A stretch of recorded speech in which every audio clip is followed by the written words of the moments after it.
A rather strange tale. I was visiting my parents back in England a few weeks ago, and I found in the attic when I was routing some stored boxes of mine this folded piece of parchment paper with a few old-looking cards inside.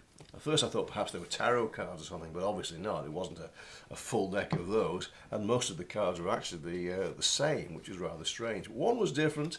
It was a red card, and the rest were black. And I asked my parents about this. He said, "Oh, those belong to your great uncle Mildred." I said, "My uncle Mildred?" He said, "Yeah, you know, the one that had the terrible accident at the sawmill." I said, "Oh, yeah, I'd forgotten. He died before I was born." But he used to work in the fairgrounds, apparently, with some sort of gambling scam. And he had the cards, and people had to guess where the red card was to win a prize. But of course, they had to pay to do so. So he would deal the cards out, some of them onto the table and keep some in his hand. And then he would ask people, is the red card one of the cards on the table or one of the cards in the hand? Well, this was fine. He used to get a lot of money at this and con people out of money. But one day, this old lady came up to the table and she popped her little bag down. She rooted in the bag, said, "Can I play?" He said, "Well, of course you can." She said, "Well," she said, putting 2 or 3 coins on the table, she said, "There were 7 cards there. The red card, when you showed them, was in the middle. So therefore, it must be in your hand." He said, "Oh, I'm sorry, lady," he said, "but those are all black." He scooped up the coins and placed them in his pocket.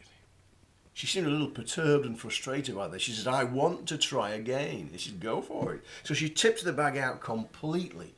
All the coins and a few jewels in there. She said, "I'll gamble all this," she said. "It's in your hand."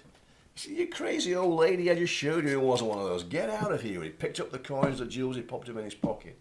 Obviously, she was very loud in protest, but some of the fairground people came and just took her away.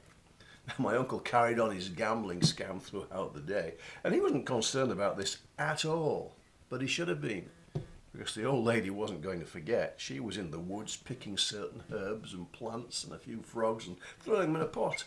She was stirring them up while saying a few words, and it turned out that she was cursing both my uncle and the cards. So he was quite surprised the following morning to find that he's got more than one red card, but 2. In fact, he got more than 2, he had 3. It turned out he had 4 red cards here. He thought, well, at least I can play the 3-card trick. But he couldn't even do that, because even these other cards themselves were all red. Well, that was the very last time that my uncle played this gambling game. He left the fairground and joined the sawmill, and we all know what happened after that.